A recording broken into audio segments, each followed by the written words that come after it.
Hello and welcome to the third video in our series on how to code your Armstrong.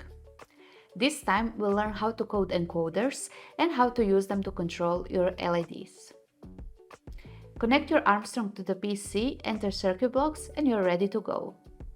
Firstly, we'll have to take this variable to set the LED to 0.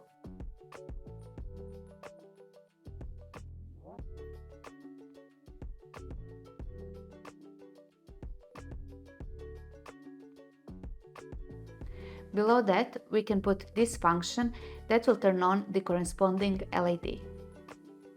The variable active LED holds the index of the currently active LED.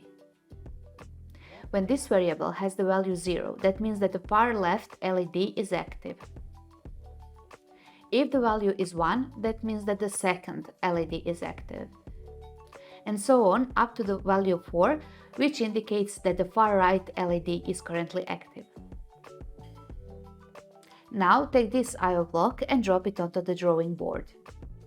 You can copy it and make another block, but this time make sure that you change left to right. Inside the left one, we'll put everything we want to happen when the encoder is turned to left. Now go to the logic block section and find this conditional block. In addition to it, put the comparison block.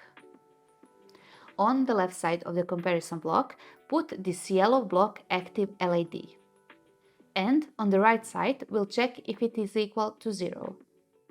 If the variable is equal to 0, that means that the far left LED is turned on.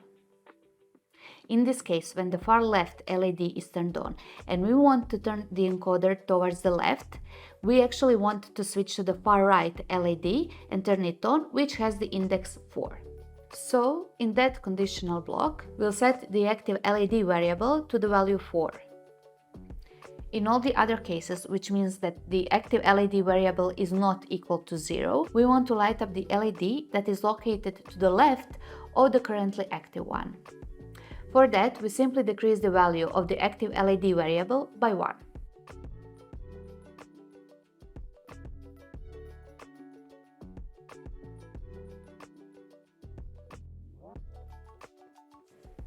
In the end, put the function setLED that will ensure that the LED will turn on.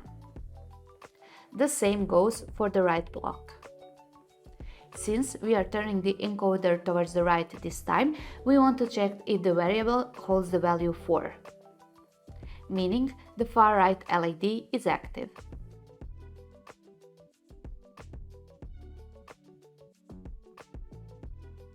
In that case, we want to turn the far left LED on, so we set the active LED variable to 0.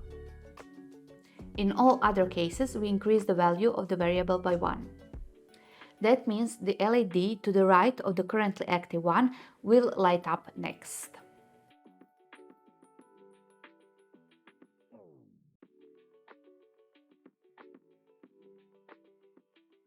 And don't forget the setLED function at the end.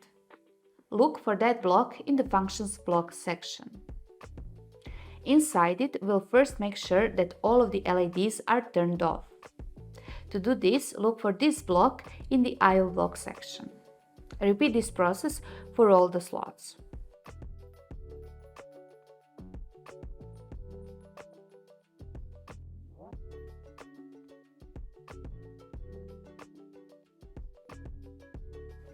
Now, take the if-else block and put it below. With this block, we'll code which LED should turn on based on the value in the active LED variable.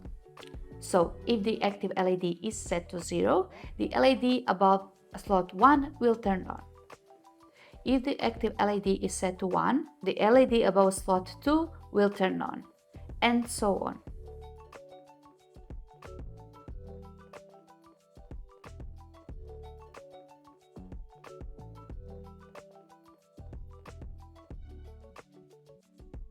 Finally, don't forget the loop forever block. Inside it, place the scan buttons block to ensure that the program scans buttons all the time and the code runs properly. Click on the Run button and try to play with the encoders.